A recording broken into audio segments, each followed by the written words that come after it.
No? No? Hello, everyone, and welcome to this GovTech4All Challenge Demo Day. Welcome to the people that are here with us and also the ones watching in streaming. My name is Laura Kirchner. I am from Gove Studio, the first GovTech studio in Spain, and I will be hosting today's event. So, this afternoon, 6 local and regional governments across the EU, from Lithuania, Sweden, Greece, and Spain, they will be presenting their 6 challenges about energy efficiency to you, to startups, scale-ups, and digital SMEs. And we invite you to present your innovative solutions to solve these challenges. The GovTech4All Startup Challenge is an unparalleled opportunity for you to collaborate directly with these 6 forward-looking local governments and to solve together real-world energy efficiency challenges. So, before we listen... Sorry for that, not working. But before we listen to our 6... Oh, here it is, sorry. Before we listen to our 6 challenge owners, let me first briefly introduce you the GovTech4All consortium project, where this project takes place. So, the GovTech4All unites governments to adopt innovative solutions from startups and also fellow other European governments to solve the challenges of society. This comes because more and more European citizens are demanding excellent digital services, and we aim to solve these challenges with the project. So, the European consortium gathers 21 GovTech organizations from 14 European countries that will collaborate together to create this unified GovTech marketplace and also community. Now it works. So, what's in it for you, for the startups and scale-ups that are watching here? This is an opportunity to connect with these public institutions. You will collaborate directly with the local governments to solve the challenges they will present to you. It's also an opportunity to accelerate innovation and to gain access to invaluable resources and expertise to validate your product with real-case challenges. It's also an opportunity to showcase your solution and to be part of this GovTech space. And probably the most interesting part to you is what the opportunity that it presents. That if you are winning one of the 6 design contests of the 6 municipalities, you will have the chance to pilot your solution with them, and this will be funded with up to 50,000 euros prize. How can you participate here? Sorry, it's a bit slow. Well, let me explain it to you while it charges. Oh, here it goes, sorry. So today, in the Challenge Demo Day, we are opening a pre-application. This is an opportunity for you to register your interest in the challenges, and then when the official procurements of each of the municipalities will start, you will be notified directly. This will happen around June, July, but you have time to register during this month until the end of May. We'll share with you a QR code. So here, in this QR code, takes you directly to the website where you can present your interest. And you also have the link. And for those who are also online, if you cannot see this directly, we will email you, all of you, the information so that you can access this properly. Then, today, as I said, we will be presenting 6 challenges. We will start with 3 of them, and then my colleague Anna from Beta E will be having a fireside chat with a local startup, Vilantis.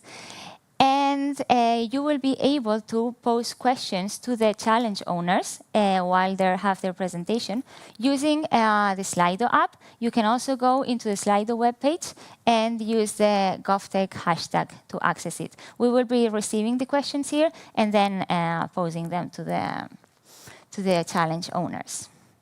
So, with no further delay, let's welcome our first challenge owner, Oksana from Siauliai Municipality. And please give her a warm welcome. Will you give me this? Okay. Oops, sorry. Hello, everyone. My name is Oksana Meire, and I'm representing Siauliai City Administration Municipality, the division of city coordination. One of our goals is to help and provide recommendations to the leaders of the municipality as well as to the institutional management of educational institutions about the efficient consumption of the energy. I have a question to you. Have you ever been working or studying in a cold room? Did you feel comfortable? Did you feel able to focus on your tasks? I see that you are saying no. Me as well. According to the European Union climate neutral policy, the municipality also achieves to decrease the energy consumption, to decrease its costs. How could it be possible without compromising the comfort of students and children in the classrooms? Today, we see several challenges. First of all, the buildings of education institutions varies. Some of them are before renovation, some of them are post-renovation. They are equipped with different kind of devices, equipments.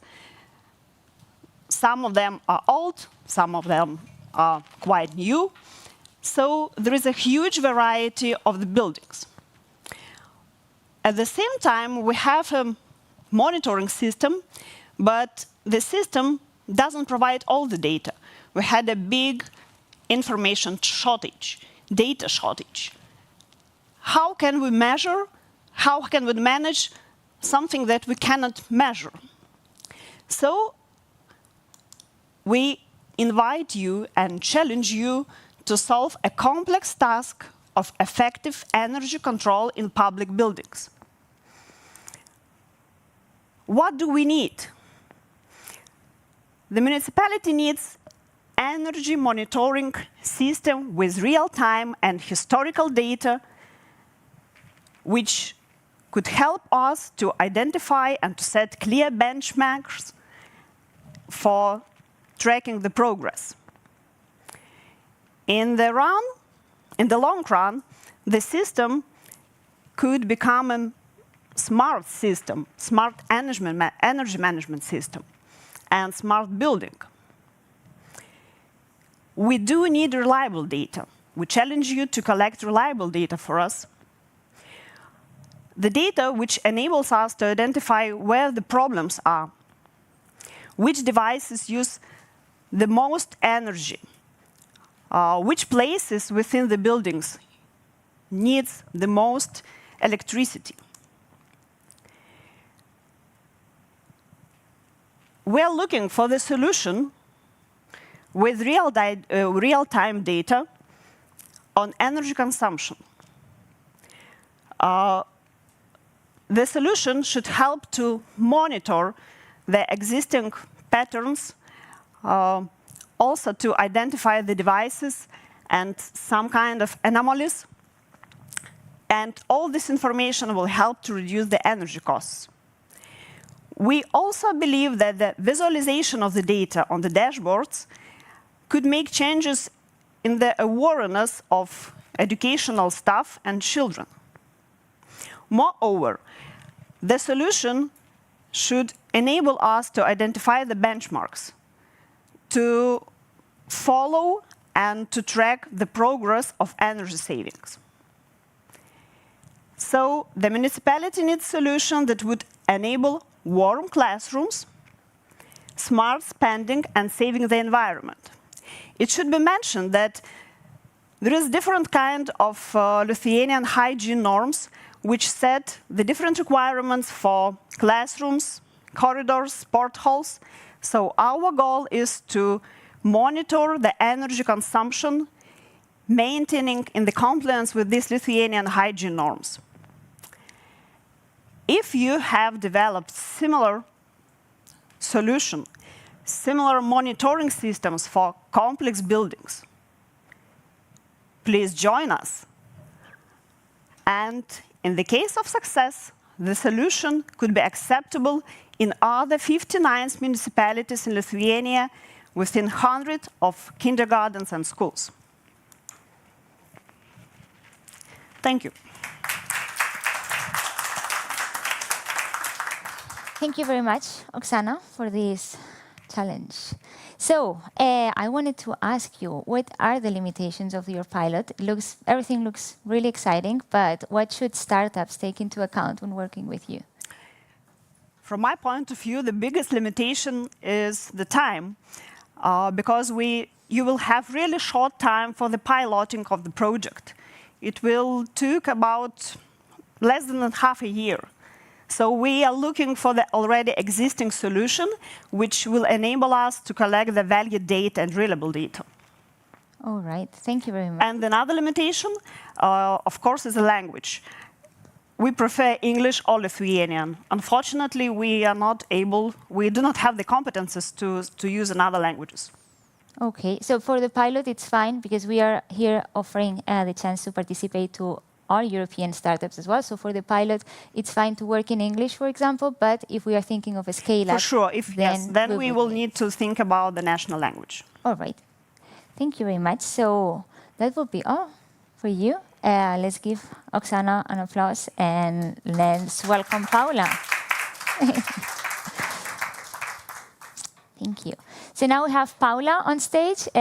She represents the government of Catalonia, and she will be sharing her challenge. Okay. So, hello. I'm Paula, Energy Efficiency Technician of the public company Infraestructures.cat in Catalonia, and we will be responsible of the energy efficiency of all the buildings of the government of Catalonia, of la Generalitat de Catalunya. This means up to 6,000 buildings of all kinds, offices, schools, prisons, and we want to achieve this goal by being a data-driven team. At this moment, we manage approx 600 buildings, and we have a government agreement to manage up to 6,000 buildings of all kinds. My team is focused on the energy efficiency of these buildings, and in summary and chronological order, what we do is, one, we evaluate the conditions of the most energy-consuming equipment, like boilers, to be able to predict the obsolescence. Two, we need to do an inventory of the models of the energy monitoring systems that we have and control that the consumption data coming from these monitoring systems is received correctly on the platform we currently use. And three, we list what would be possible energy efficiency actions in each building, prioritizing the most viable, and then we ask for budget to carry out these actions. So, the next slide. Data is vital to scale up our decision-making processes.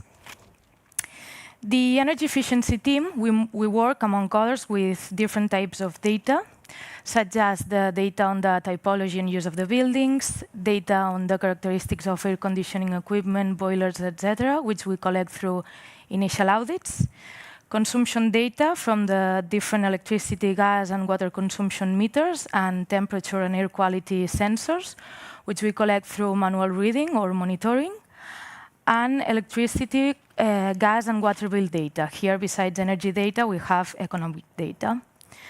So what is our challenge? Easier management of data. The data we have is in different sources, and sometimes we have to aggregate them manually.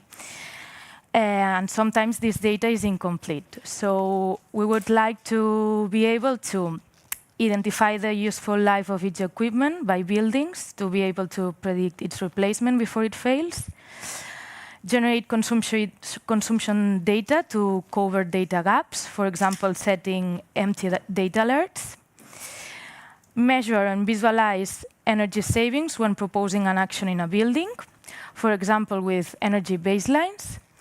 If an action is switching from fluorescent lighting to LED lighting, be able to measure this change.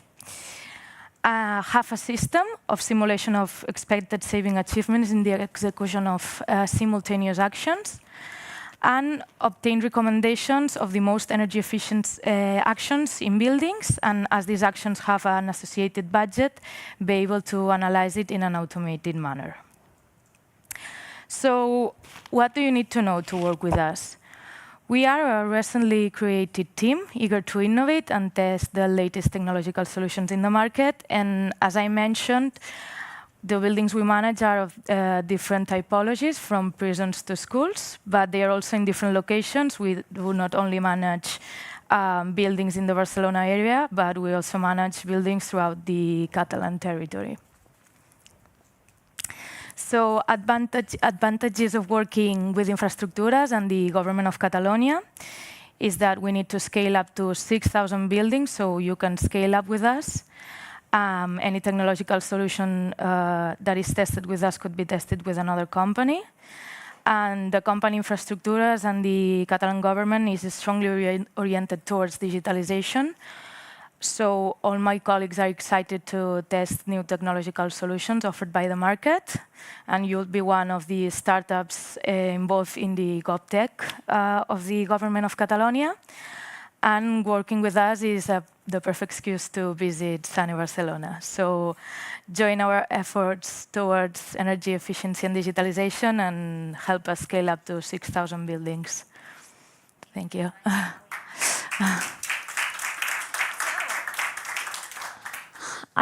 I would like to invite everyone here also in the room to use Slido. If you have some questions, we are receiving them and then asking also to the participants. But first of all, I would like to ask, what does success look like to you and your team with this ambitious challenge? I would like to have data systems ready to go from 600 buildings to 6,000 buildings, and without having to dramatically augment the team, because more people is not always the best solution, I would say. Thank you. And then also, you said you wanted to be able to at least 5 different things. Yeah. Do you expect that a startup or a scale-up covers all of these challenges? Well, I know that it is difficult that a startup solves all of our challenges, but if a startup solves 1 or 2 of our challenges, it would be perfect. We can try to pilot. So don't feel discouraged for this ambitious challenge. It is rather an exciting one, particularly going up to 6,000 buildings. So if you meet any of the requirements, we invite you to participate as well. Thank you very much, Paula. So now let's welcome our third participant, David from Örnsköldsviks. That was a difficult one. Yeah. You can probably say it better. Or yours. I can take the control? Yes. Thank you. You probably all know smart houses and how they regulate, for example, sound blinds based on how the sun shines or doesn't shine. We want to create something similar, but we want to do it before it happens and in a much more complex building.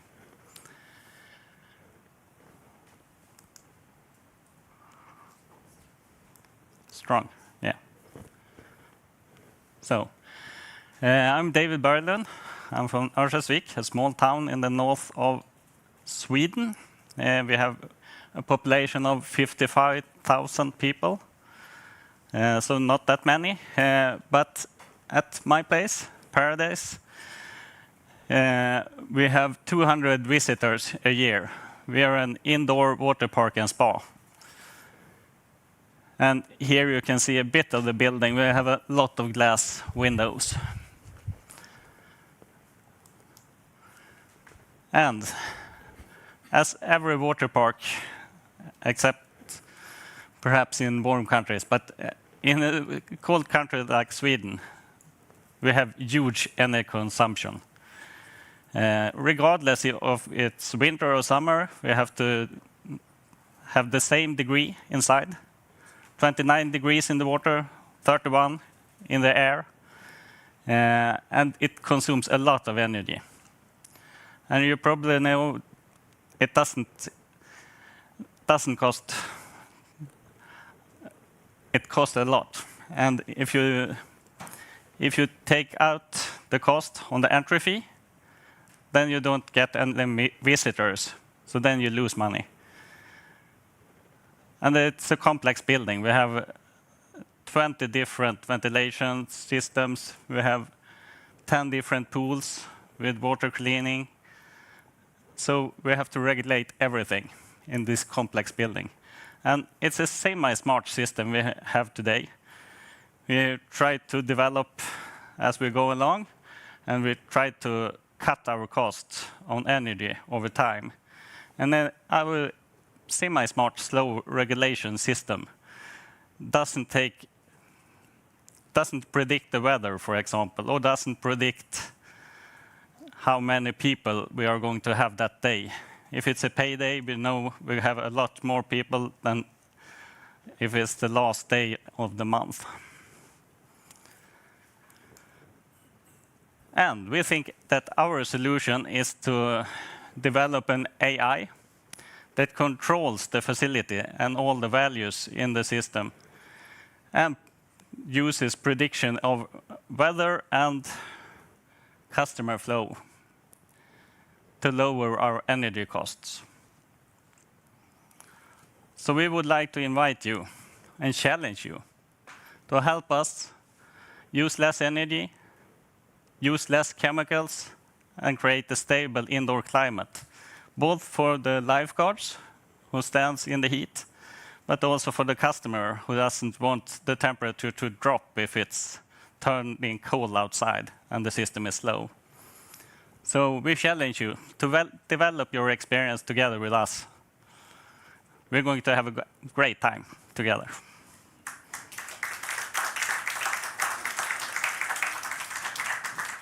Tack så mycket, Thank you. David. So I want to ask you, what are the scalability options of your pilot? The water park is only one of the facilities in the municipality.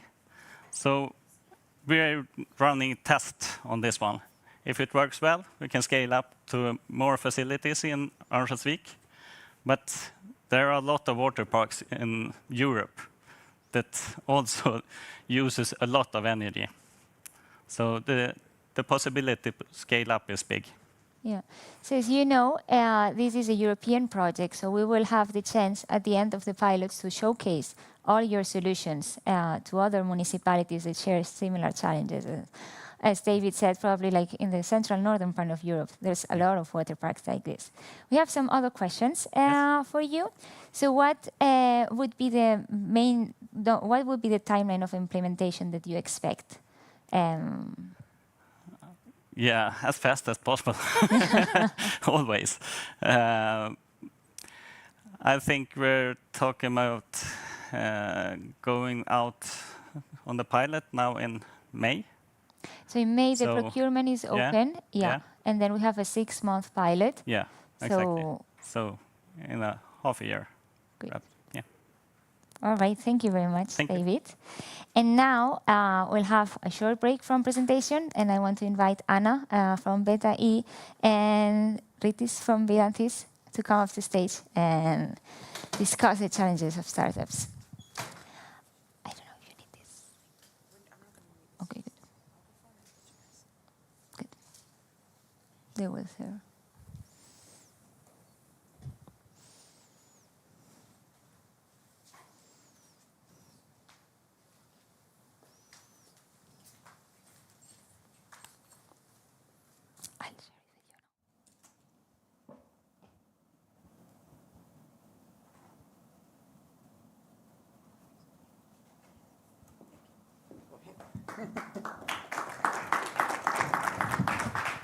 All right, thank you, everybody. I hope you'll all cozied up in your chairs and at home as well.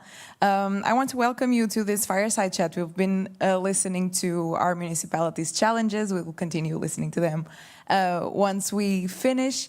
Now I want to, welcome everyone. I'm Anna. I'm an innovation analyst at BTI. We are an innovation consultancy based in Portugal, but we have a global reach. And today I'll be moderating this fireside chat. I also want to introduce you to Ritis. He's a business development executive at Vilantis. I'm going to pass you the word in a few seconds, but I just want to tell you that for the next 30 minutes or so, we will be discussing Vilantis' journey and touch upon what their experience was working with the public sector. And our goal is that startups watching here and at home feel a bit more enlightened with Vilantis' experiences, which I hope you will be sharing with us today.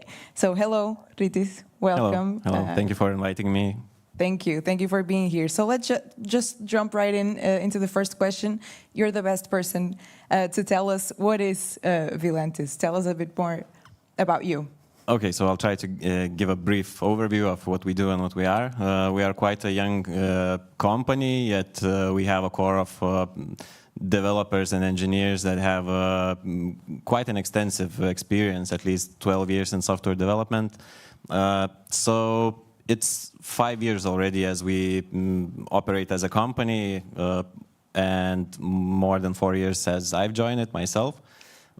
We create custom software, whether it be mobile applications, machine learning or artificial intelligence-based solutions, platforms, all kinds of software. Very well, very well.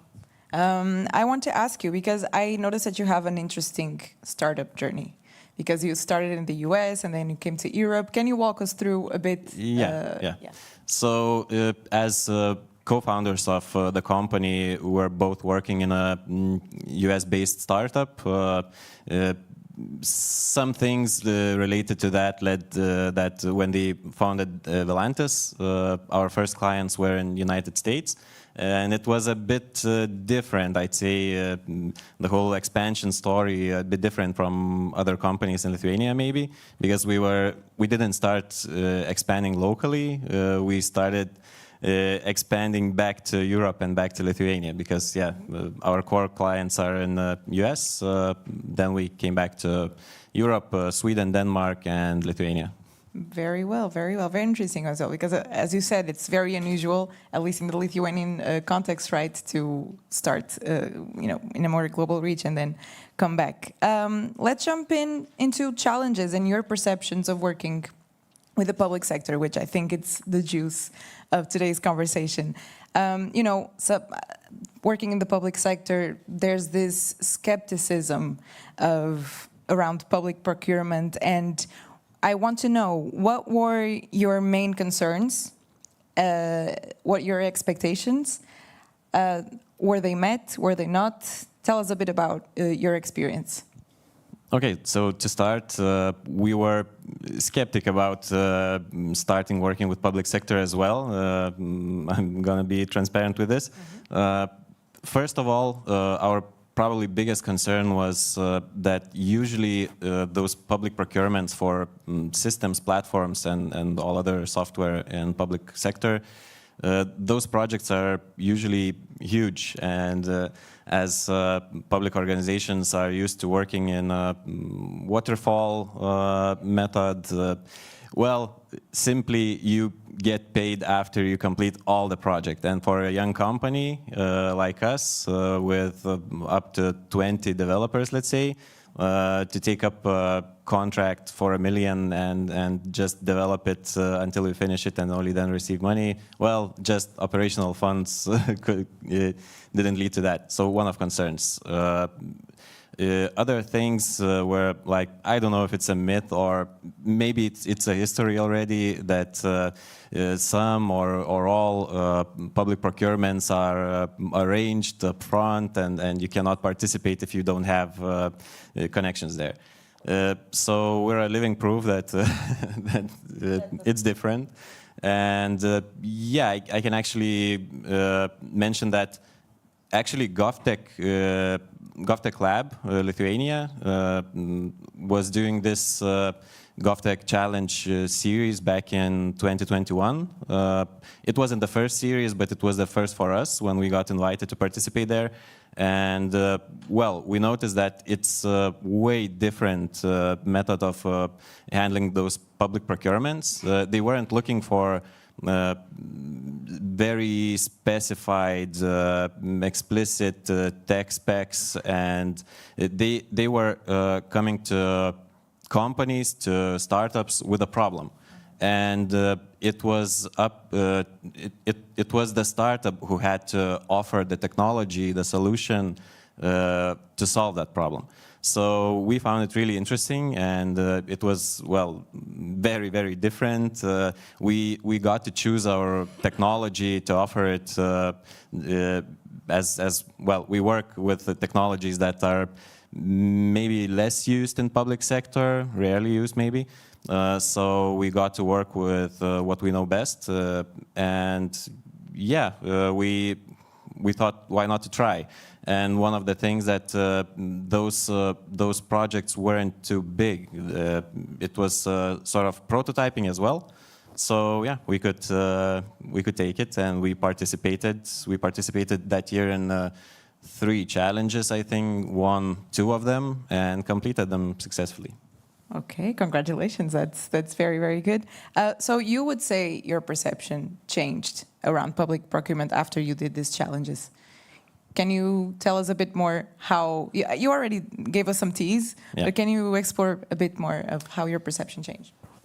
So I think one of the main things, especially when encouraging other startups and other companies to join these challenges, so one of the things was that we thought it might be really difficult to complete those projects. Those public organizations might be too demanding, too picky, and things like that.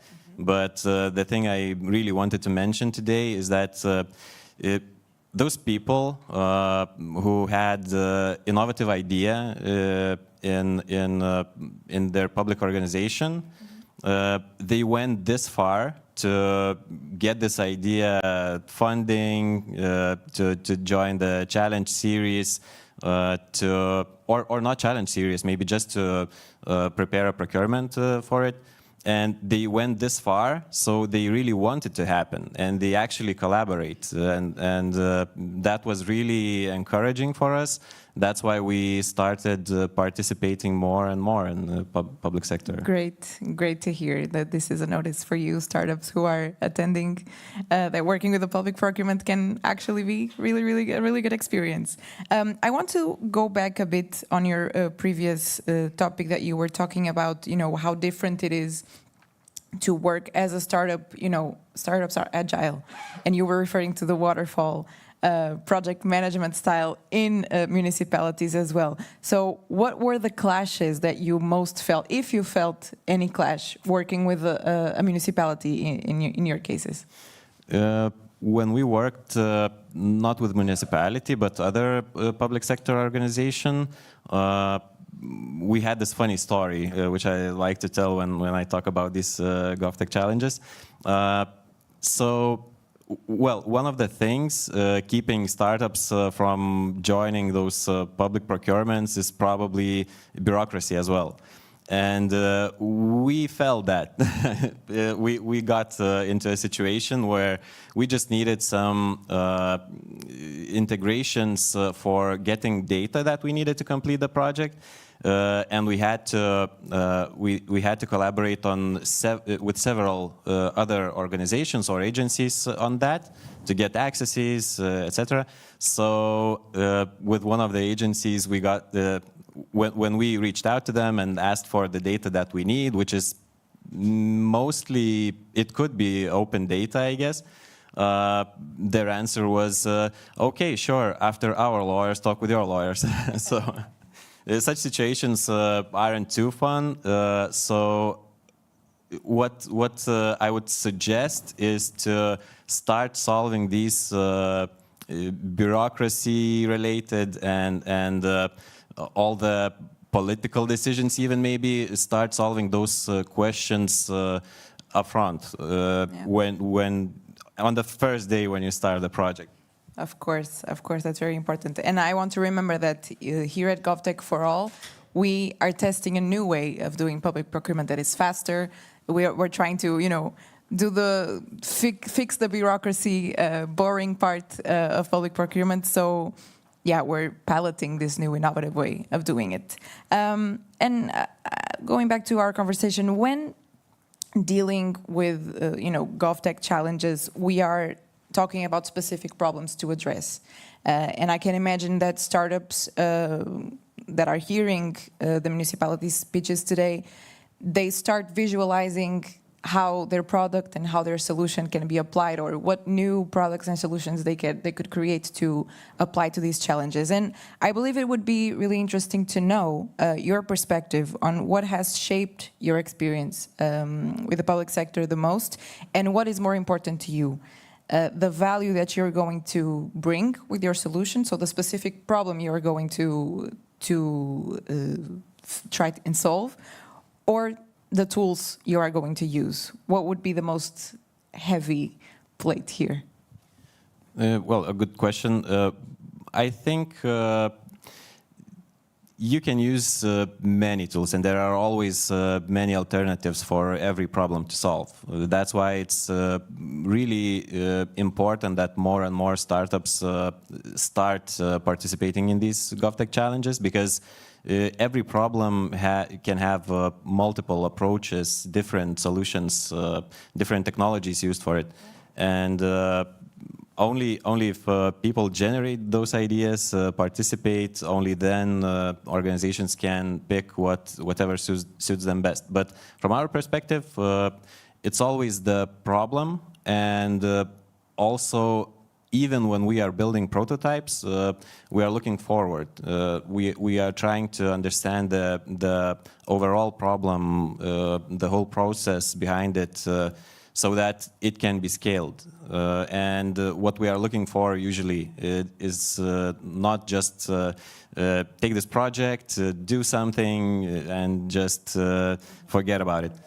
Of course. We want to create used software. So, of course, we have experiences where those applications that were developed were left in the drawer, as we say, and not used. But maybe it's a question of, I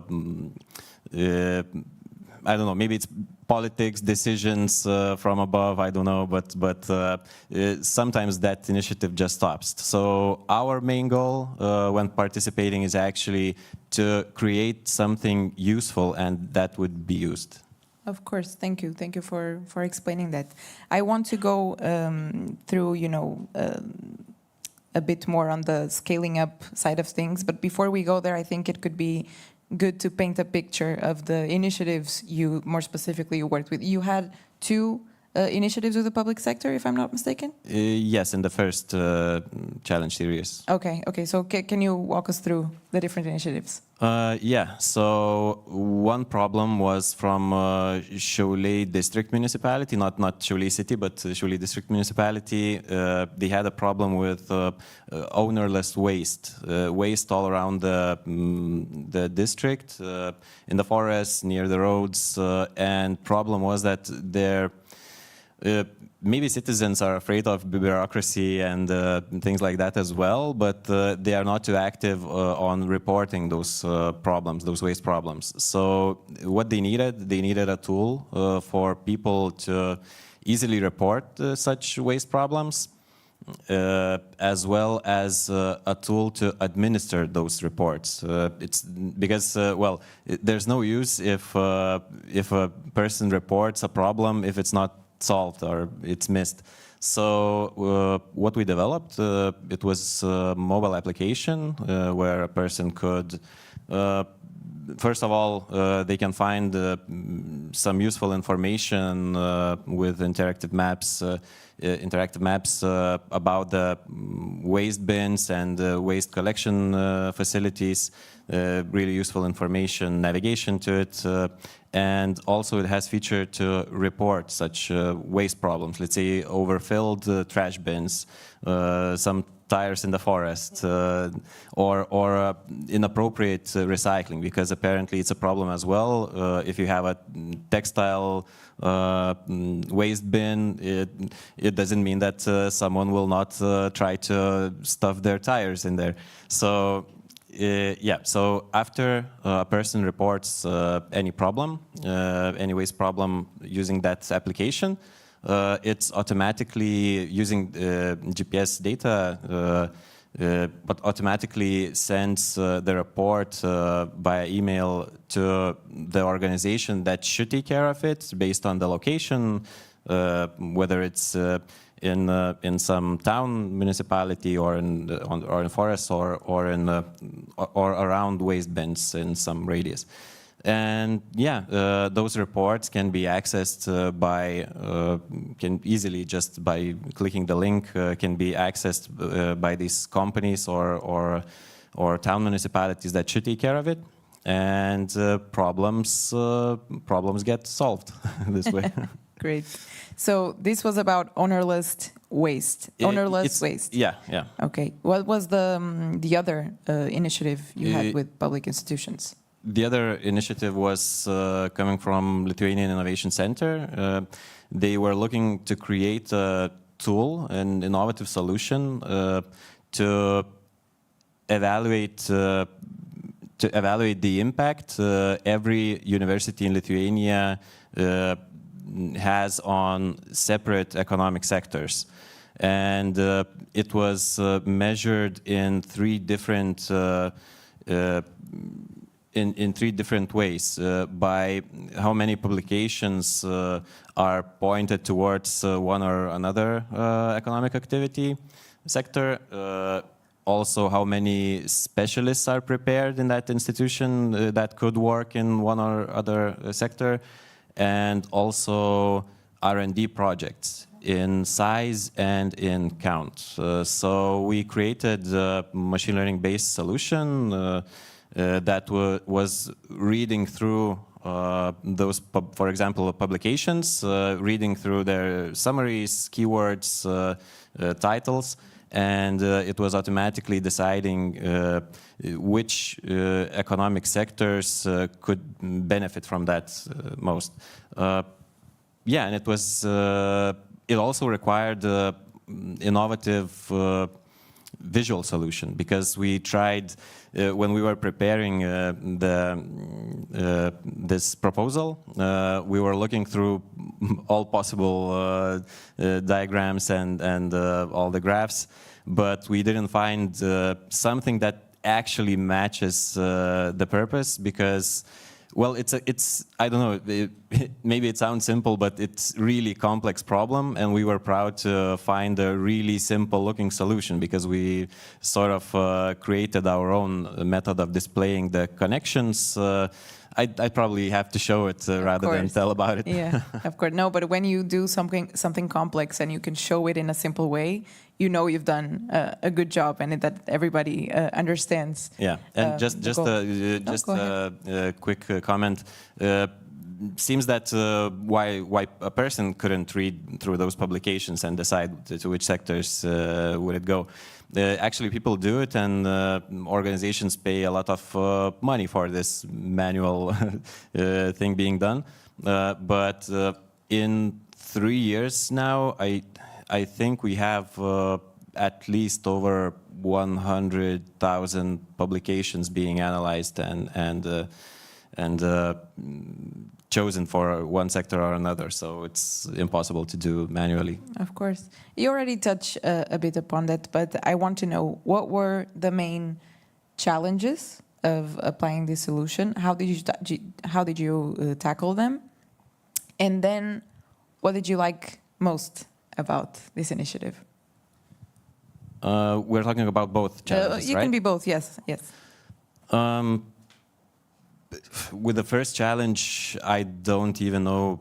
With a mobile application, we didn't actually face any real problems, because the people that we were collaborating with from Siauliai district municipality were so collaborative. I mean, we didn't have actually any problem with them, so it went really, really smooth. And maybe when once again, some bureaucracy, when they were asking for some stuff from another organizations, like coordinates for specific points, it took some more time than it probably should, but I think it's usual in public sector. But it wasn't too bad. That if that was the worst problem, it means that we didn't have any real problem there. And with the second challenge, with this evaluation of impact from universities, actually this was the project where we had this funny story about not getting data as fast or as much of the data that we wanted. We even had to implement one part with manual uploading the files, because we couldn't get like direct integrations. So yeah, maybe these were the worst problems.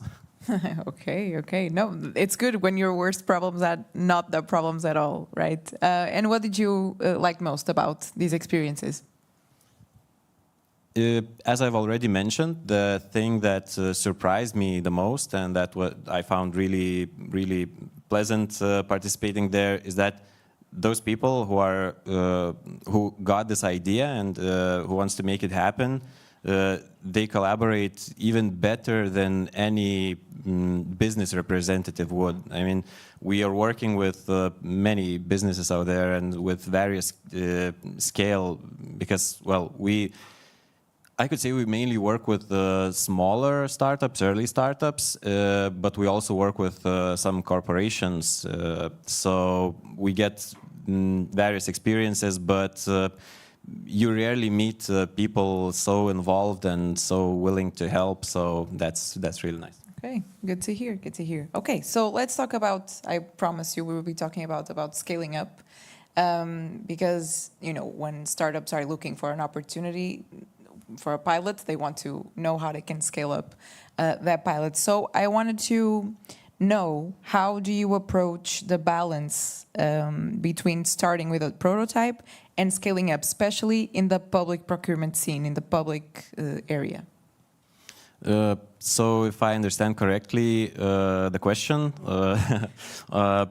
actually, as we were mainly we didn't have any project yet where we would build a prototype and then we would build a full-scale project. Yes, exactly. Either after the GovTech series, when we started working with public sector more, we went for a full project as well, but that's a different story. Building those prototypes, I think that's one of the most discouraging parts of participating in public procurements, that let's say, I don't know exact plans about this year or next year for GovTech series, but problem from our side was probably that we put so much of our hearts into the prototype. We build it, it works, but first of all, you're not sure that there will be a full-scale project, that it will be developed or scaled. And even if it will be developed and scaled, someone else might get it, because it's a new story, new procurement, and anyone can prepare offers and can win that. So yeah, but on the other side of the coin, it can also be very. I imagine, and I want to get your insights on that. It can also be inciting in a way that you don't have much commitment, and it's also an opportunity for you to test your solution. Do you agree? Yes, of course. I mean, if you have a solution, or at least specific know-how or experience in a field that is requested from some public organizations, of course, it's a perfect place to try it out. And I mean, even if you sometimes you can build a solution for one problem for one organization, let's say, but it may open your eyes as a startup that there's a bigger problem very close to it, and now you understand it, and now you can build some product of your own and try to scale it and sell it. Very well. Okay. We are approaching the last 5 minutes, so I would take this time to ask you, what advice would you give to the startups that are here in the room and also watching at home about working with public procurement? I'll leave it to that. Yeah. So my first recommendation would be start small. If you never worked with public sector, you probably shouldn't go to huge projects, because it might be really frustrating. And I mean, those challenges come not only from the technical part, not only from the scale of the project, but it also comes from the slightly different manner of collaboration. So you have to try it out first to understand it and to take a bigger project. Another thing I would like to say is startups or smaller companies shouldn't be afraid, and those GovTech challenges like this one are perfect for trying out public sector. And actually, I was surprised also how those public organizations are willing to accept your insights from business side, because we as a company that works with startups that usually try to squeeze everything from the dollar, and you have to be practical, you have to be pragmatic, and those public organizations agree with that. So you have to try to focus on the real problems, because it doesn't mean that you will have to build every single part of the platform, let's say, or a tool from scratch. If you find the real cause of the problem, the roots of the problem, you might actually start with integrating some already created tools or something that the organization is already using. So yeah, focusing on the real cause, on the real problem is key. Also, yeah, as well as I mentioned, really look into these projects as a collaboration. It's not only a duty of a startup to make the project happen, to be successful, but also it also really depends. The success of the project really depends on the public organization as well. And these people are really willing to help, because if they wouldn't be, they wouldn't even be there and wouldn't be starting this initiative. Of course. Thank you so much. Okay, I think we have some time for questions. Can we put Slido on? Let's see. While it is on, in the audience, do we have any question for Rytis? What a shy crowd. Everything was clear. Yeah, everything was clear. No, it's actually good. I don't know if I can, Laura, would you mind helping me access Slido, please?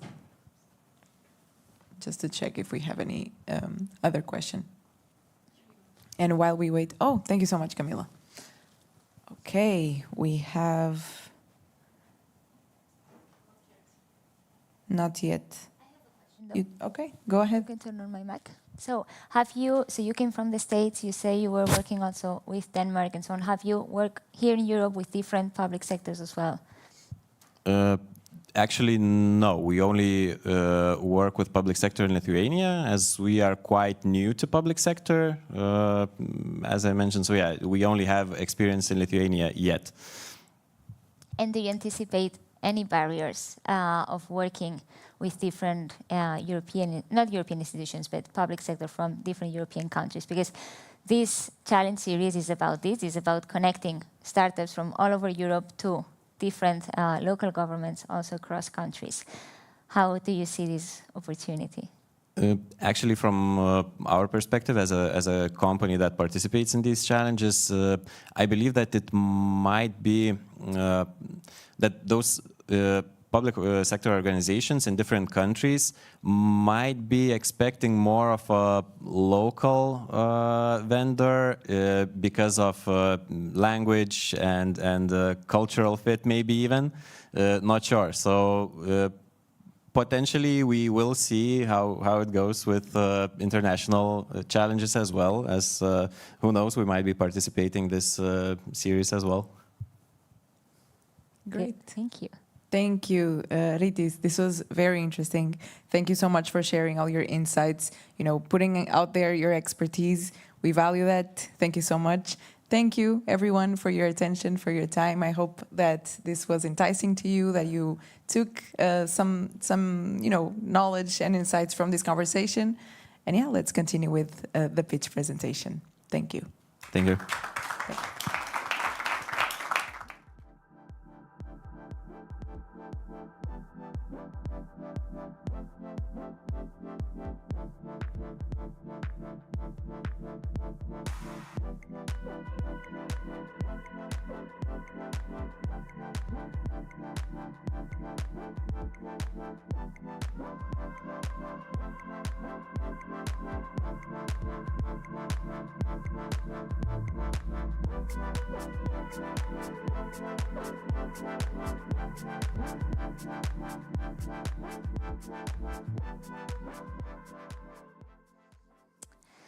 So now we are ready to welcome our fourth participant. But first of all, I'd like to highlight some of the things that came in the interview I thought were quite revealing. One of them was the interest for the public sector to collaborate with this new type of providers, because it's, as Riti said, it's not very usual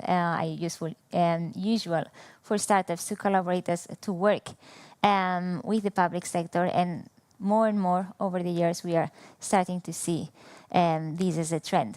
So there is a true interest also because their challenges are real-world challenges that affect their citizens, and all these public administrations have a commitment towards their citizens. So they are eager and they are time-pressed to solve these challenges as well.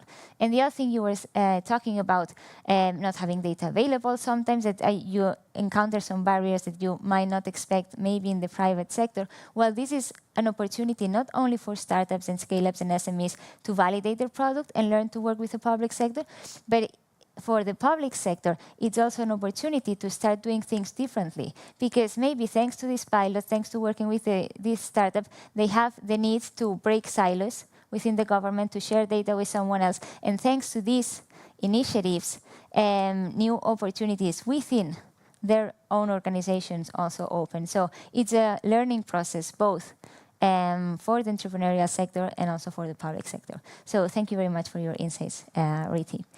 So now let's welcome Haris from GRNet, representing Kalamata. He will explain the challenge that this beautiful city has. Try the clicker as well. Thank you very much. So hello from me as well. My name is Haris Vasiliou, and I am a digital transformation and strategy innovation advisor at GRNet, which is the executive arm of the Hellenic Ministry of Digital Governance. And today I'm proudly representing the Municipality of Kalamata. Kalamata is quite proud, among other things, for their liberation from the Ottoman Empire in 1821, which is featured in the logo. They're also very proud of their world-known olives and olive oil production, as you probably know. But quite recently, they are also very, very proud of their energy efficiency and sustainability strategy. So think public schools, buildings, energy efficiency, innovation, and data support. What do you get? You get informed, data-driven policies and actions. And this doesn't come as a surprise.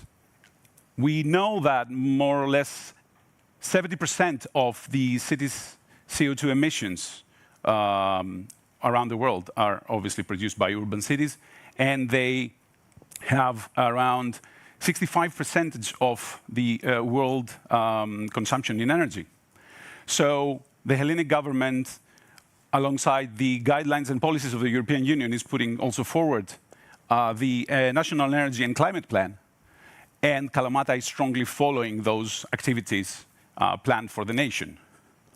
In April 2022, 100 cities have been selected by the European Commission in order to test innovative solutions and innovative technologies towards energy efficiency and climate neutrality, in order to pave the way for the rest of the cities, become, let's say, an innovation hub for this type of projects, and pave the way for the rest of the cities by 2050. And guess what? Kalamata was chosen to be one among those 100 cities. And they have also recently been awarded the EU Mission label, which basically verifies and acknowledges their work that they have done, building the plan to become a climate neutral city by 2030. And this is done through a series of projects that are put forward, and they will create a vast amount of impact for the country, for the municipality basically, and for the rest of the cities in the future around Greece. And one of those actions that we consider very important is the fact that, based on around 80 school buildings that the municipality has, we want to put forward a solution that would reduce the energy consumption and optimize the existing energy-related systems in Kalamata's buildings, as I mentioned before, in focusing with the school network, and addressing energy poverty elements. So the basic impact would be also, obviously, for the municipality with financial savings on cutting, reducing cost of energy, and put forward in other potential solutions. Also, energy savings for the citizens and featuring next generation solutions that would also reduce further down this cost. And of course, other impacts such as environmental impact and sustainability and so forth.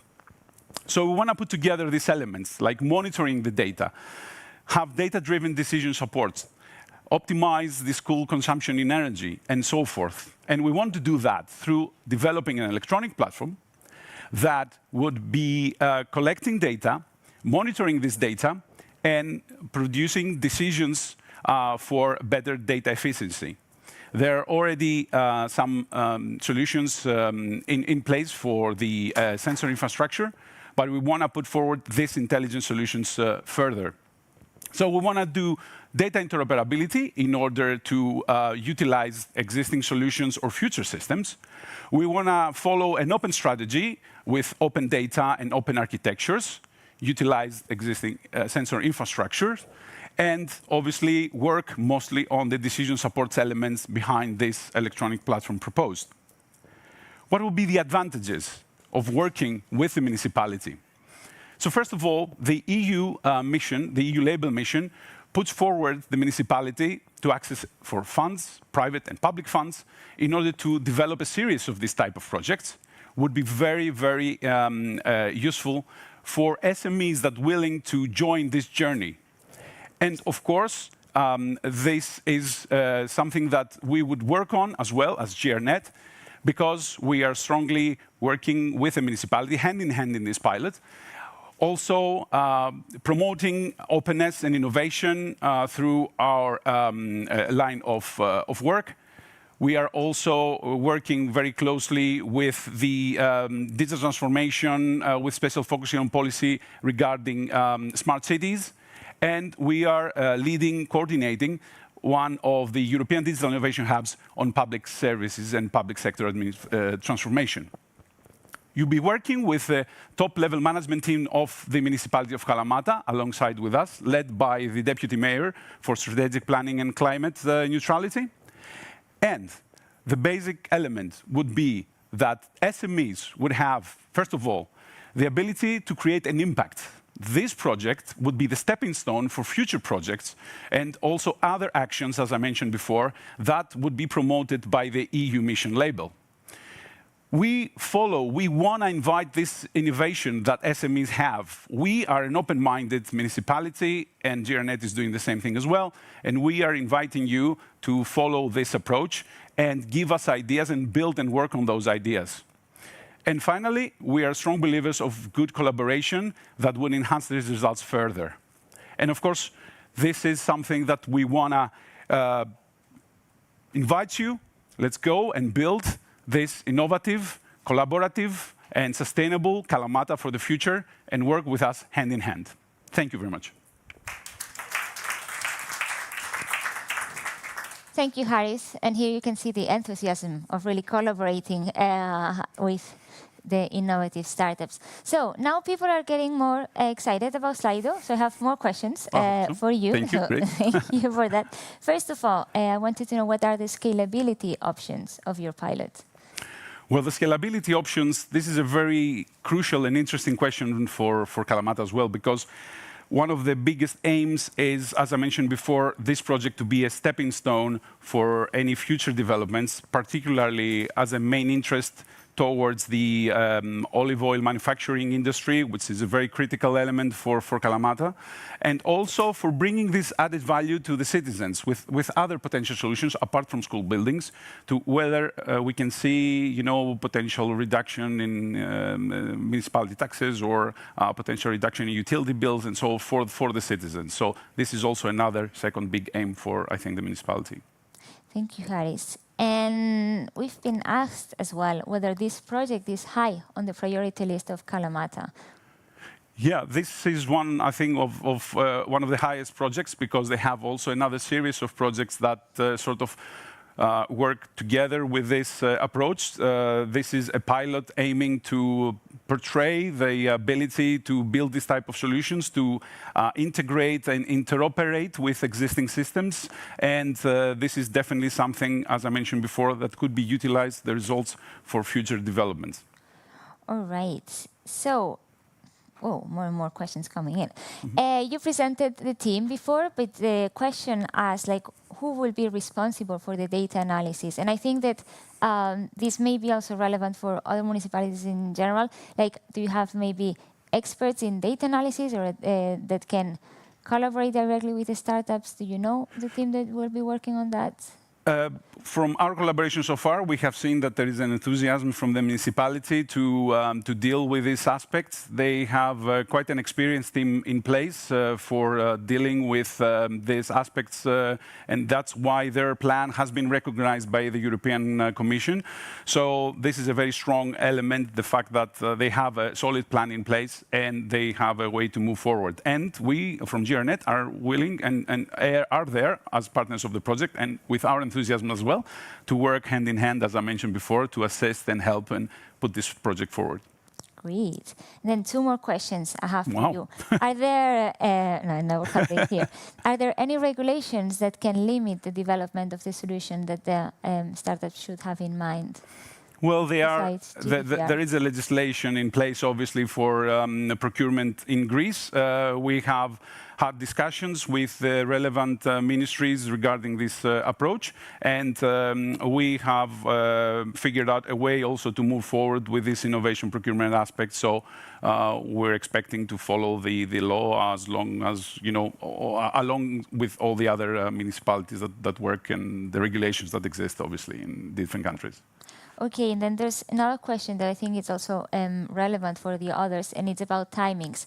And just let me briefly explain. So we have this pre-application, but then each of the municipalities will open their procurement at slightly different timings, around May and around June, actually. And then there's a procurement, and then the pilots will also start at different timings. In your case, when do you expect the pilot to start after the procurement? Well, we try to do this as soon as possible. As I said before, we have had discussions and we're trying to move this forward. We have some legislative issues that we need to resolve, but I think we are looking, you know, for an immediate effect between 1 to 3 months. Great, thank you. So, also as a recap, the fact of signing up in this pre-application will make that you will get notified when each of the municipalities open their procurement. So that's the benefit of being pre-registered there. So thank you very much, Haris. Thank you very much. And let's give him an applause as well. Can I give this to you? So, thank you. Now let's welcome Andrew from Tauragė. You can say it better. Thank you. Hello, everyone. My name is Andrius. I'm from Tauragė district municipality. I work in development, investment, and welfare management department. As I believe you know, Tauragė is seeking to be one of the greenest municipality in Lithuania. Our slogan, maybe Tauragė too small to change the world, but big enough to set an example. Tauragė, as I mentioned before, is seeking to be the greenest municipality in Lithuania. We have been selected for European mission in 100 cities to become a climate neutral by 2030. And I believe a Greenery, it shows a very important role to become the greenest municipality in Lithuania by mitigating climate change. Our vision is to create a thriving urban green environment, and I believe our digital solution could help us to do this and to achieve our goals by mitigating climate change, by expanding greens in the city. Our goal is to develop the challenges that addresses the challenges in presenting the results of the trees inventory in a digital 3D map. The main idea of this is that we are looking for a full specification of tree inventory. It's whether trees height, weight, species, how many greenhouse gas it can absorb during its livability. The second thing is incorporating shading projections and mostly shading zones. The weather is getting warmer and warmer every year, so I believe we have to be talking in the future that the buildings, the public places, the parks has to be livable for citizens and city guests. Last but not least, I believe, and it is related to the second part, we would like to identify the accumulation of the heating zones on the map, so we can eliminate the heating zones. And I believe our investment in Greenery would be a perfect instrument for this.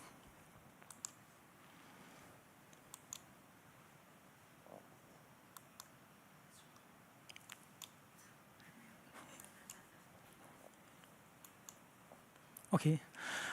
I would like to express three benefits: economic opportunities, quality, air quality improvement, and livability.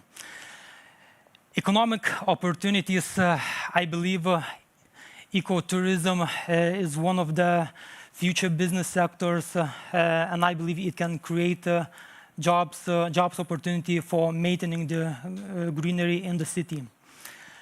Air quality improvement. Trees are natural air filters, so that can absorb pollution, so we can reduce the pollution in the city and increase the well-being and overall air quality in the city. Livability, as you all know, trees can be a sound barriers that can protect from noise pollution, and investing alongside of the roads, trees alongside of the roads, we can also increase the livability and the well-being of the city. Reduction of carbon dioxide, reduction in energy consumption for heating and cooling, alleviation of temperature extremes. These kind of outcomes that we are seeking through this digital 3D map solution. So thank you.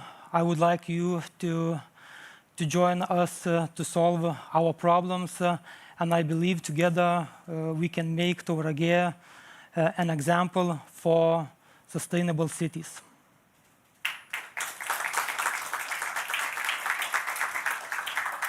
Thank you very much, Andrius. Forgot to mention before, but you probably already realized we changed from the type of challenges. The first 4 challenges were more related to energy efficiency in buildings and data management. These are also about data, but the focus is rather on climate change and sustainable cities. So thank you for this interesting challenge, Andrius. And again, we have quite a few questions, so we'll be challenging you now. First of all, what would be the limitations of your pilots that the startups need to take into account? I believe some part it would be challenging for startups. First of all, I believe some drones could not scan all of the trees in the city and recognize the species of it. And as I mentioned before, we would like to have a full parameters of trees inventory in the trees. But these challenges, I believe, we have to deal with in the future with a startup. So this is related to another question that we'll ask you now, but we know startups are risk takers, so they are not afraid of difficult and ambitious challenges, and I'm sure they will surprise you with solutions. So, but related to what you were just saying, that this may be considered for further steps, what are the plans for continuity of this pilot? And yeah, what would be the plans of continuity, having this in mind? Of course, in the future, we would like to improve our pilot, our solution. We are preparing a Greenery investment plan. We have been adopted a renewable energy plan in Tauragė. As I mentioned before, Tauragė is selected for 100 city mission to be climate neutral by 2030.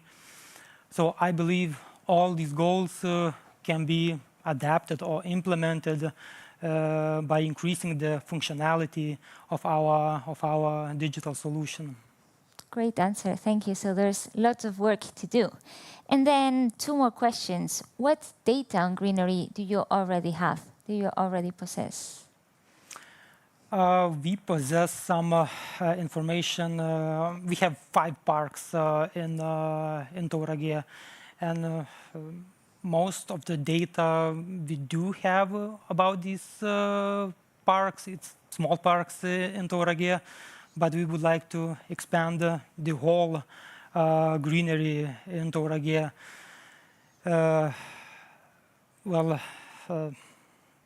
The species, of course, we can recognize by our eyes, in the park, but we would like to have a bigger view of our Greenery in the whole municipality. So we could say that most of the data you have now is manually taken, and you would like to... the manually taken data, from our specialist. Okay, so that would be a big improvement to automatize that. And another last question. So who would be the team involved in this pilot? What type of profiles will be collaborating in this pilot? Our ecologist is working strictly on Greenery. Myself, I was working with her, and our public order department also in part of the team. Okay, there's more and more questions coming, so I think they're rather interesting, so I'll pose them to you as well. How would you deal with the neighboring municipalities if they won't be so sustainable as you will?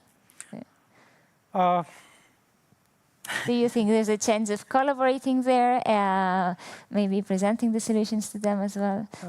I believe our neighbor municipalities is taking example what we are doing.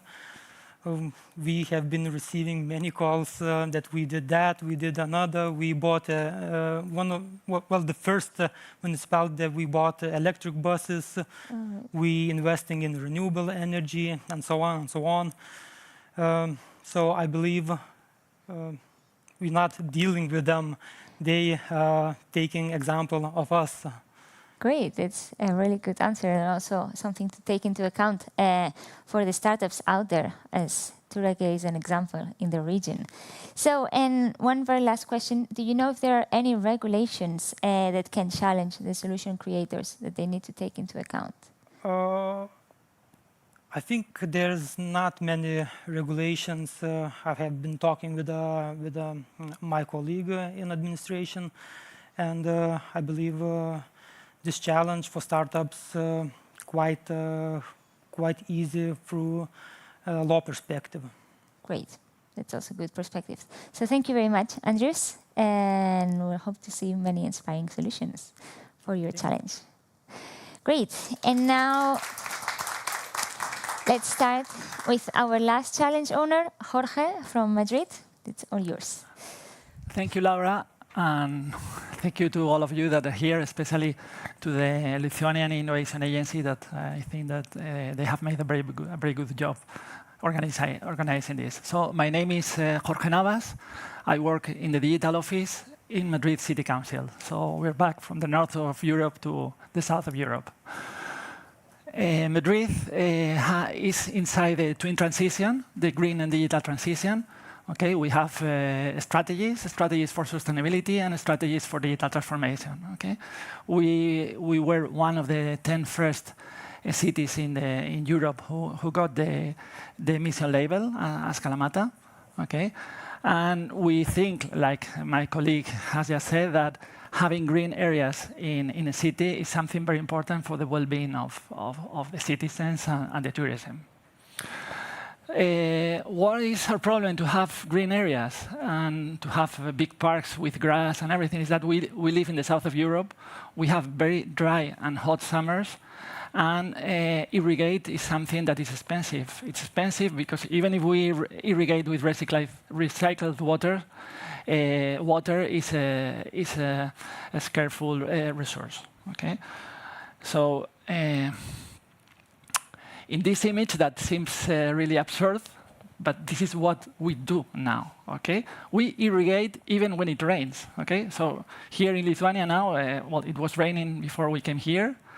Imagine that you're here and you see that all the parks, all the automatic irrigation parks are working. You will say, well, these guys are crazy. Okay, but why we are doing that? Because it's very difficult to maintain a huge park, a large park, and to irrigate by night and to irrigate daily when you have, like, I don't know, maybe you have 600 valves that you have to open to start and stop, okay, and you don't have people to do that. So normally you program them, you automate that, you make an automation, and it works, and sometimes it wastes water, and that gives a very bad image for the city, okay? We did have a bad experience. Sometimes, well, it is said that you have to pilot things, and that failure is a way to have lessons. So no pilot really fails, because when you do a pilot and you make experimentation of something, if it doesn't work, you know at least what it does not work and what do you need for working. Okay, so some years ago, in 2017, okay, the Madrid Green Areas Department have made an experience for a smart, intelligent irrigation system. Okay, here in the screen you have the different devices, or well, they're not exactly the same devices that we use, but basically, for doing an automation of an irrigation system, you need some what they call solenoid valves. They are like electric valves that they are connected to some controllers or programmers, and these controllers, well, they have two cables. Okay, and basically, if there is current on, the valve is open and you start watering. Okay, and if there is not, you stop watering.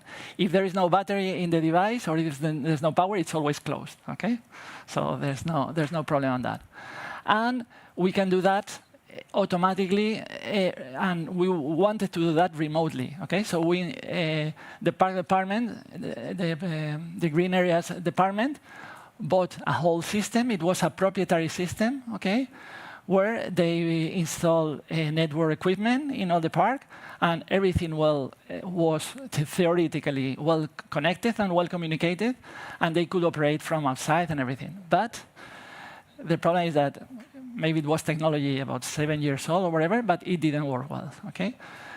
Mainly because the programmers failed to maintain the radio communication. Whenever the battery were below 50% of the power, the communication started failing. We had repeaters for connecting with the gateways or the concentrators that make the communication, and they also had the same problem, okay?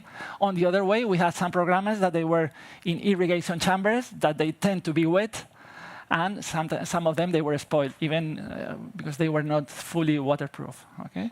And finally, we have a closed system, a software, that was very expensive, and it was difficult to scale up and to add more programmers or things. Okay. So which is our challenge? We want to buy a similar thing, but working. Okay, we need technology. Okay, so this is our park. Well, this is one part of the park, and we are testing that over 8.72 hectares. Okay, so it's one reduced area of the park. It's a park of 68 hectares, and we are taking a tenth of that. okay, more or less. And in that area, what we want to install? Well, we want to install new irrigation programmers, okay, everywhere. Whenever there is an irrigation chamber, we make an irrigation programmer. We will have to install repeaters, okay, and we will have a gateway with a mobile communication, typically 5G communication, okay, that will connect to a cloud server. Okay. In the park, we want to install also weather stations in 6 different zones. So the weather stations, they could modulate how will be the irrigation, because they will take measures of temperature, of humidity, of soil humidity, etc. And they will send it to the server. Okay, and we also want to add weather consumption metering systems. Okay, so in a way that we can check everything. So the numbers will be network communication equipment for covering communication over 8.72 hectares. Okay. The number of irrigation chambers that we have and the number of valves that we have to open and close, there are 60. Okay, so we will need 60 connected programmers. We want to install 5 water flow meters and 6 weather stations, plus an open management software. This is our challenge. We want to buy everything, to install everything, and to make it work. Okay. The sub-challenges or what we are asking exactly, so this is like a weather station, okay, that it's taking measures of wind, of humidity, etc. Okay. So one important thing is that everything has to be battery operated. Okay. Maybe the gateways, the communication gateways, it's difficult to make it battery operated. So we can have like photovoltaic plants or whatever to give power to this device. And we have the possibility to some of them to put automatic power with no battery, but we would like to have everything autonomous. Okay. Everything must be water resistant because they are in this kind of irrigation chambers. This one is a plastic one. We have plastic and metal ones. And well, no, they're under the floor, and it's easy that they get wet. Okay, so everything has to be IP whatever. Okay, waterproof. And the network equipment will be installed in post. Okay, on open air with no shelter. So everything has to be ruggedized. And finally, one of the most important things that we want is that we want an open software. Okay, we don't want a solution where we are tied to any specific manufacturer. We would like to have one open solution that will be able to talk to different programmers, to different weather stations, and that it will be easy for us to move from 60 programmers to 600 or 6,000. Okay? And in the software, we want to make this adaptive irrigation that will take into account all the values taken by the weather sensors, the weather stations, but also they can connect to the internet and look at the weather forecast, because maybe the soil is saying that the humidity is 0%, but the weather forecast says that in 1 or 2 hours it's going to rain cats and dogs, so you don't water in that case. Okay, the idea is to maximize the irrigation efficiency, and because we want to install also water flow meters. With these water flow meters, we can detect if there are water leaks. Okay, because if there is a leak, the flow instead of being 0, if it's a time where it is not programmed to be watering, and we see that there is flow, is because there is an error in this, not either an error in the system, or there is a tube that is broken. So we challenge you to go with us. Okay, there are a total of 6,000 hectares of greenery and 230,000 trees that they are waiting your solution. We will be happy to be with you. Thank you.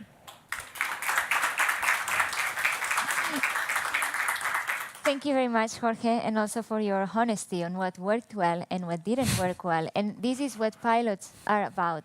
We want to learn, and as Jorge said, a pilot is only a failure if it doesn't generate learnings, both for you, for startups, scale-ups, and SMEs, but also for the public sector. The learnings of a pilot, in this case, you realize what didn't work, you are willing to try with another pilot, but those learnings can also help us inform future demand of technology. When we really want to scale up, we are going to use those learnings to to inform what functionalities we need, what functionalities are desirable, what does not work. So the case of Jorge was a bit different from the others because your team has already tried this out, so you have a clearer idea of the type of solution you want. Although I want also to invite startups that have maybe different solutions to surprise you and also to propose. Maybe we can discover and learn something new. So again, more and more questions are coming in as we speak. And I wanted to ask you, first of all, you mentioned that the solution must be open and interoperable. What does exactly mean this? You already explained it, but you can add some more. In mind that in Madrid City Council, we have 30,000 workers. I would say that there will be like 15,000 that they use computer, okay, because there are a lot of people on the field. Okay. For these computers, we can change the monitors, we can change the mouses, we can change the keyboards, we can change everything, and everything works. So we are not tied to any specific vendor. Okay. Even the computers, we can change from one to the other. So we want to achieve exactly the same. So in the network of devices that we're going to install, we don't want to be tied to a specific weather station manufacturer. We want to move from one to other. So if one is closed, if one is broken, we want to replace it with other. Okay? The same thing with the programmers. We want to be them to follow a standard. Okay? And the same with the communications protocol. To develop all this in Madrid, we have made an agreement with the university. It's a kind of GovTech agreement where we have installed an IoT lab. And in this IoT lab, if you're interested, you can browse IoT Math Lab, math like MAD Madrid, iotmathlab.es. And you will find the kind of things that we do in this lab. And we are standardizing the devices of the smart city. And we have an architecture, so we have the protocols for the IoT that mostly are under 6LoWPAN, okay? And then we have standardized the data model that is used one standard that is called UCFI. And an open architecture is that we want the application that it will have APIs and it will be as open as possible. But the idea is to, at the limit, to replace one device for another of different manufacturer. Great. So be sure to check on those standards. We will also be sharing this information. So talking about infrastructure, will there some infrastructure already be in place when they start with a pilot, and what type? Yeah. So we have everything ready. So we will launch the pilot by the end of May. Okay, because we have up to 27 the procurement. Okay. We have the 26th of May. The startups can apply. So from that day, we hope we will launch. And together with the tender, we will give you some maps for GIS for software for geographical information systems. Okay, and in that you will have the location of every device that we have. Basically, what we will give is we will give the irrigation chambers and the solenoid valves that they have to be connected. Okay, and we will have some locations for posts for the gateways or whatever. So everything will be on a map, and it will be very clear. Okay, so the only thing that the provider will have to make is that it will have to bring all the programmers and to tie the programmers, well, to replace the current programmers and replace them with the new ones, and to place the network equipment in the area. So depending on the technology that we'll use, they will need 10 repeaters or 20. Okay, but all the maps will be there. All right. And who will be the team controlling the system and consuming the data to make decisions? It will be a mixed team. There will be people of the digital office, because we are in charge of digital transformation in the whole Madrid City Council. There will be people from the Park and Green Areas Department, Park, Water and Green Areas Department, and then we will make everything with the university and the IoT Math Lab. Okay, so the IoT Math Lab will be in charge, especially on validating the architecture. So one of the things that we want is that the devices. Probably the devices that the programmers or the weather stations, they will have the provider. They will be obliged to change the firmware, to make some software for the firmware, so it uses the standard data model that we use for the IoT architecture in Madrid. Okay? And all this part will be the people of the university that will be there for helping. Okay? For everything, the software will be the university, and for managing the data will be the green areas and water department, and for the whole project and the GovTech, etc., it will be the digital office. Okay, so this already answers one of the questions, which was if the challenge or the pilot requires to engage with other institutions. So here we have the green areas, or the parks and green areas, Digital Office of Madrid, the IoT lab that actually work very closely with you, and the university. And those would be the and we are not going to charge that to the company, to the startup or the SME who made that, but it is likely that we will make something parallel, with a social side, in order to exploit the data and to show how much water we are saving with that, or how the quality of the plants have improved since we make a selective irrigation. Because now, sometimes in Madrid in August or in July, or well, the more and more even in June, we must be at 40 degrees, and by night, it's like the minimum temperature of the day is like 28 or 29. Okay, so those days you should irrigate much more, but because we don't have a remote control, I would say the 1st of May, we say, well, from the 1st of May to the 1st of June, we will irrigate this time, this number of seconds, this time, okay? And we are not adapting this. So the quality of the plants, I think that it will improve a lot when we will make this adaptive irrigation. Great. That also relates to the very last question, that was what other plans do you have for parks? And we could say that when this challenge is solved, there is also a communication plan, right? To share the benefits with the citizens. So thank you very much, Jorge, for your presentation. So now we are coming to the end. I can have this. Yeah, that's fine. So we are coming to the end of this session. There's a few messages or insights that I want to share with you. First of all, to remember the process that we will be following here. So now we are opening this pre-application form. This is to register your interest. If you are registered, you will receive the information from today, answers to the questions that were posed also to earlier challenges, and then you will be notified when the procurement of each of these challenges will start, the official procurement. Right, so this is one of the things I wanted to share with you. The procurements, we said they will start around June, more or less. Some of them will take more time, and the applications will be open throughout the summer. Some of them will close earlier. You also have to take into account the different summer vacations of the south of Europe and the north of Europe as well.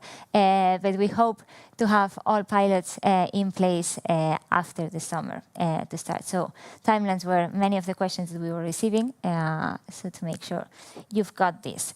So apply here. You will be sent the information as well. And I think I'm not forgetting anything. So now we are finishing a bit earlier for those who are at home. For those who are here, we have prepared some networking space, also with some snacks, so we can mingle and you can ask questions directly also to the challenge owners if your question was not answered or you were too shy to ask.